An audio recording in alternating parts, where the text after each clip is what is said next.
Assalamu alaikum. I'm so happy to be with you here, Jordan. Good morning to you and Happy New Year. Morning. My name is Izzeddin Hawamda. I'm the founder of a small organization called Sadaa Echoes. Sadaa is a storytelling space rooted in listening, memory, relationship, and community. Through Sadaa, I'm trying to bring people together to share their stories and tell me about who they are by eating together and sharing some of their dreams together. I also try to use Sada to explore how stories are embedded in everything we do and how stories is a way for us to move forward in healing. Today's conversation with you is going to center around Indigenous world views and stories. In Indigenous world, stories are not simply narratives, they are teachings, living archives, and ways of knowing. They carry land based knowledge, responsibility, and collective memory, and they play a very important role in education, community, and cultural reclamation. So I welcome you, Jordan. I would like you to start us in a good way, introduce yourself, and we can get into the conversation. So, ahlan wa sahlan, welcome. Thank you, Tadine, and thank you for blessing my new, semi-living working space here in 2026 in this new endeavor. Of course, I just want to acknowledge our relationship beginning many, I think, years ago. We sat in a circle together. I forget the name of the place. It was on Maryland. In the event. And that was the first time I met Yes. you. And then, of course, coming through our work at Sadaa previously, and so the Anti-Racism Professional Development Collaborative. And then, of course, coming to know your work through Sadaa here. And your reputation precedes you as far as creating new stories of relationship under these very uh, historically, this is nothing new, these challenging times. I mean, this is your story to date and your people and the land which you've just visited Yes.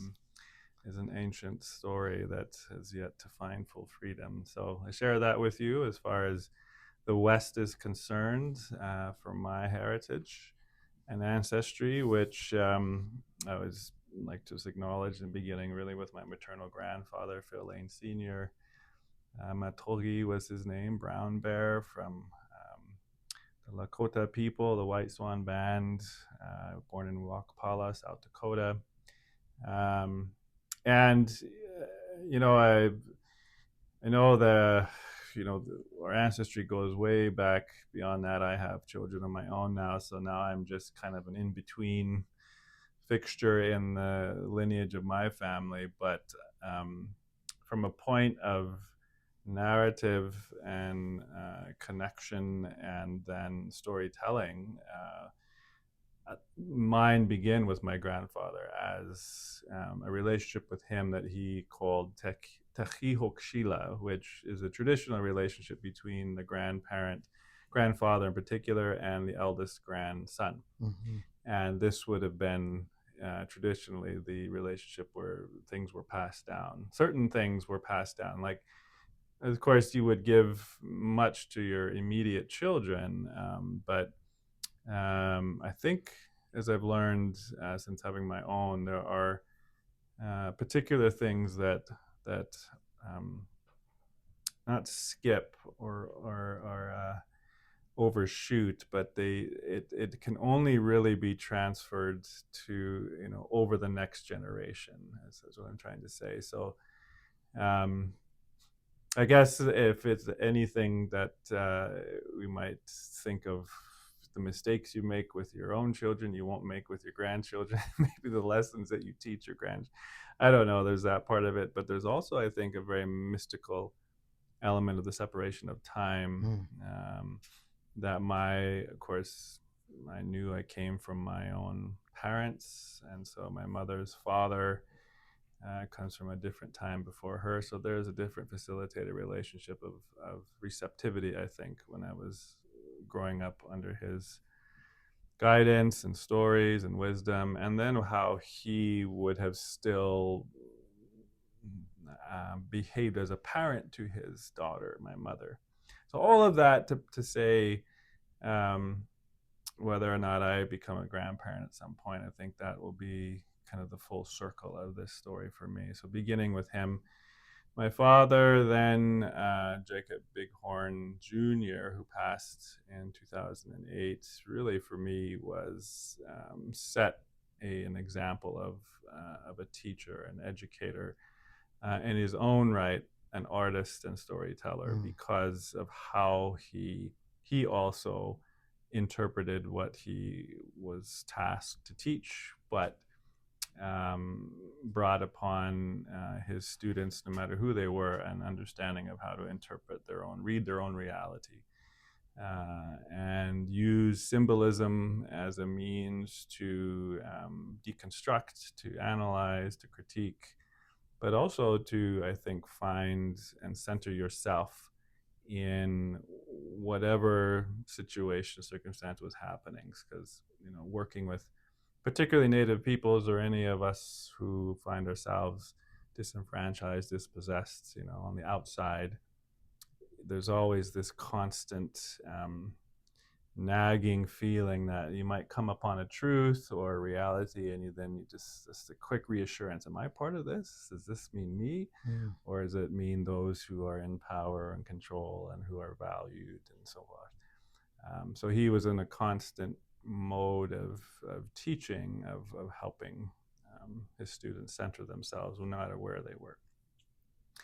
And then surrounding them, of course, the women in our lives and family, my mother, grandmother, my wife, and I think in my own immediate family, really that closure was our daughter that came in 2018, and she is. You can just see the amount of activity my boys undertake, what my wife and I try to do. Um, but she's such a center in her own right, I think, as the last child, the youngest, but also um, the life bearer of mm. whatever line of our family will take, is kind of through her. So um, that's a bit of I think, how I'll share my story, where I come from. But been here on Treaty 1 territory since 2006, and really, it's a beautiful place, Winnipeg, Manitoba. The center of Canada, the center, the heart of the continent, and yeah. Thank you, Jordan. I appreciate all the all the love and how you brought us into your world, and how you started with talking about grandparents, but you ended with your daughter, and you brought us all together to center us on the land. I too come from a place where the very first thing you learn as a Palestinian boy is with your grandfather, and he Mm. takes you onto your land, and he randomly, for me in my case, he would actually leave you on the land, and he would ask you to just go and learn from the land. And at the end of the day, he would come and ask you a random question, and he'd say, "What did you learn from the land today?" And so I think that knowledge, for Indigenous people globally, is a beautiful thing. To carry on, I think the questions that we have, and I guess they're just openings. In your community, in the work you do with community, Jordan, how do stories function as a way of teaching? And you've touched base on some of those things, especially in holding Indigenous knowledge, values, and responsibilities across generations. You've mentioned the generations now, but how do those generations are held through that story lineage, if you will? How does narrative work here? Hmm. Hmm. Yes. The I'm blanking, unfortunately, on the researcher's name, an Indigenous researcher that would have. I want to say that their book, I think, is called Researcher's Ceremony, I believe, or something to that effect. But in there, I believe there's acknowledgement how words have spirit, Mm-hmm. and of course this was in the context of research, and so when you think about recording evidence, stories, interviews, personal accounts, and of course you have the whole apparatus of ethics and so on, like a legal scientific mechanism to say this is not going to exploit anything, and there's privacy and confidentiality, and it's to me kind of a cruel irony that for the very thing that is supposed to be as free as the wind of expression and self and spirit, that even in trying to protect something to not be exploited, there's a whole mm, shackling of, making it anonymous and coding it and so on. So you'll never actually know whose this is unless they somehow give consent in a way. So, and I granted after many, but still to date, things being stolen and oppressed and so on, there's a necessity for that. But this element of storytelling for me in a community context, especially with an Indigenous lens of how story will maintain relationship, keep alive tradition and ceremony. And in fact, you know, still in living memory, a generation ago, from a point of illegality for sharing certain things, ceremony in particular, your language. So stories had to become a way of transmitting, I think. What does this word mean? What are you saying when you say this?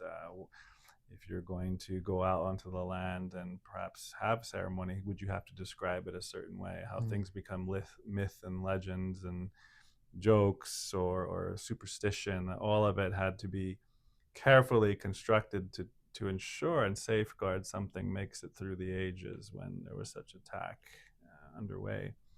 So there's, I think, that's kind of to me a historical context, really anywhere you go, but for the part here in Manitoba in particular, yeah, the structures that meant to ensure everything stopped. You couldn't speak your language, you couldn't tell your stories, you couldn't pray, you couldn't speak to your own God, mm, you couldn't speak to the land, your animals, your children were taken away. You couldn't speak to your mother and father. So all of that backdrop to say that now, when stories are shared, when a memory is recounted, when there's an announcement or a pronouncement on something that's happening, if there is an interpretation, whether that's through dream or through ceremony, I think nowadays you're having, on the one hand, a very ancient traditional means of any kind of human communication, which is to recount, over tea, spill the tea, if you will, whether it's gossip or mm, otherwise, what happened, and the facilitation of spirit that, of course, texting or posting on the internet can't facilitate, that it would need to be done in circle, and the kind of honesty that comes from this is what happened to me, truth telling.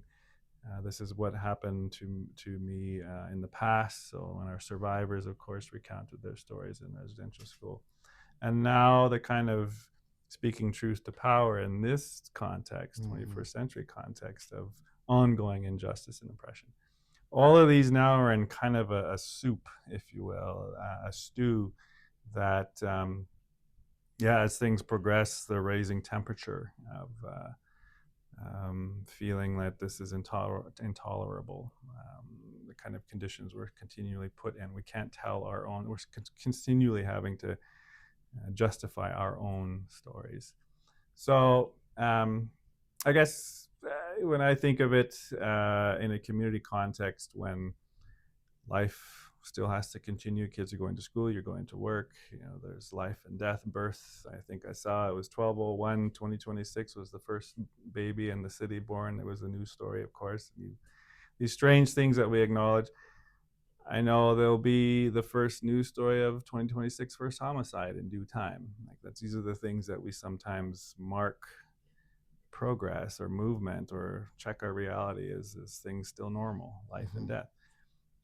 In the midst of that, though, I think there are other special stories underway that I think really only people who are looking, as you describe your grandfather, sending you out onto the land. And that's exactly what my grandfather would do with me on horse rides at times.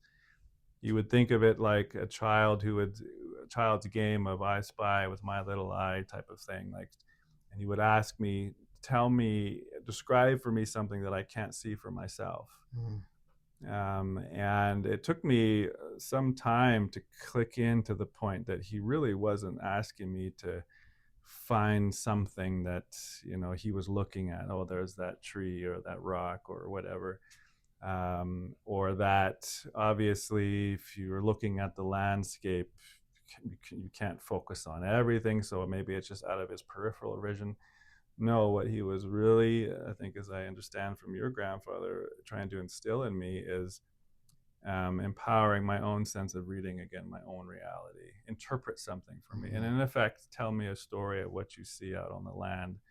You describe for me something that I need to see, not something that we need to share, because I think it was already beginning to build that sense of independence and freedom, belonging, and value in what I see. So beautiful. Thank you, Jordan. So now this takes us and asks us to push it a little further. And the second question we have, why is storytelling today so essential? I know you work with a lot of young people, and I know that you're embedded in indigenous communities, and you're always in community. For young people today, why is storytelling uh, a path forward towards healing? In Sada, as you're aware, we are trying to combine and collect and be part of story in any way we can. And often people say to me, what do stories do? So to think with you on that notion, why is storytelling important today? It's a great question, and especially in regards to young people, and as a parent myself, because when you can turn a phrase on things and say that, if you imply there's a truth or a lie to a story with children in mind, you might say, "Oh, are you telling me a story right now?" Mm, As if "Are you lying to me?" Right? It's like kind of these parenting scenarios. But then you turn around and want to read a story at night. I mean, that's the whole emphasis on building literacy and so on. And you need to read to your, and typically it's fantastical stories. And so these strange interactions between engaging a child's imagination, which to them, the beauty and the mystery of what they're describing, certainly in their physical eyes and what they see around them, but their imagination mm, that is so fully, or more freely engaged than as we get older. They could be describing things that are very real. It's not so much real to them or real to me, but that there's a reality there that, um, how is it that we're determining that that doesn't exist or it's not real? So when if you sit in circle with whatever age of youth, maybe all the way up to, typically been working with high school youth, and then by that time, through certain traumas, certainly different experiences, etc., and voice, um, it is like, again, a withered plant. It is just on the verge mm, of collapse. And even if you have to be careful when you water it, because you could drown and kill it right there, drown it out. So watering this plant of identity, of voice, of something that is in there, the seed of what they have seen and experienced, is now become an embodiment of that childlike imagination to me. Like, they might come out and describe things that have happened to them or what they've seen, but because it's been trapped in a childhood or an experience or a trauma or a lack of opportunity, etc., that to them has been unjust. I think when it bursts forth, it'll bring with it the kind of, how would you say, an early exposure to life that you would maybe typically need more time to learn about and grow strength, and different capacity and quality to work with. But you didn't have that choice, so you were given the strength that it might take over time to build, but now you have the imagination still to figure out resolution. What will we do with this? What kind of strength will it give you to inspire? And of course, most people, and no matter what position, they say, "Well, I love working with young people. They're the future. They're so." But I don't. I feel like a lot of times, they're missing the point of why that inspiration is there, and it's speaking more to their own deficiencies, Mm. and not so much that it's in fact that young person's imagination and the story they can tell that will then redefine our own reality, our own futures, looking for our own horizons. It's not they need to reinvigorate and infuse our agendas, our way of doing things. It is, in fact, it's almost like going back to if I described where we were going to ride in the hills that day to my grandfather, and then he then would lead us through, because then he would also know where the danger points and what paths to take. He would have that practical wisdom, but then if the desire for him was to follow the vision of whatever I was seeing, there's that there's that balance of relationship. And so that's the power for me of building up story within young people. And in the end, if there's any kind of psychology or counseling or therapy, if you will, around the healing aspects of story, oh my goodness, for a child or a young person to at that moment plug in to the power of their resilience and their survivorship, survivance of what they've experienced unjustly on nothing by their own choice. And there's still that element, I think, of innocence to say, I know I didn't do anything wrong. That again explodes out of that seed to say you're really reborn with the strength of that experience, the inspiration of youth, the power of imagination, and then watch out because people really can lose that as they get older. Mhm. So Thank you, Jordan. I want to say thank you from the bottom of my heart for your time and wisdom. And I want to echo here at Sadaa, we believe in that seed. We believe in the re-story and the story. We believe strongly that stories, when that seed blooms, brings about and brings forward new stories. And sometimes our spaces are not ready for those new stories. yes, that's And I correct. think those stories challenge status quo, and they ask our spaces, are you ready for me? So when you talk about young people, I think of so many young people that I meet through this work, and how they tell us, no one knows my story, and no one asks about my story. And so I think, just like you've talked about, I think it is important to create that time and to listen, to reflect with young people about their stories, and to encourage them to share those stories when they're ready. Jordan, thank you so much. Yes, sir. Shukran for Thank you. all of your love. And we hope we continue to learn with you. And I hope more people come to join Unbounded Stories through the Sada Echo platform. Until we chat again, until we're in story again. Thank you so much. Very welcome. Thank you, Jamie Jordan. Rich. Take care. Shukran. Yeah.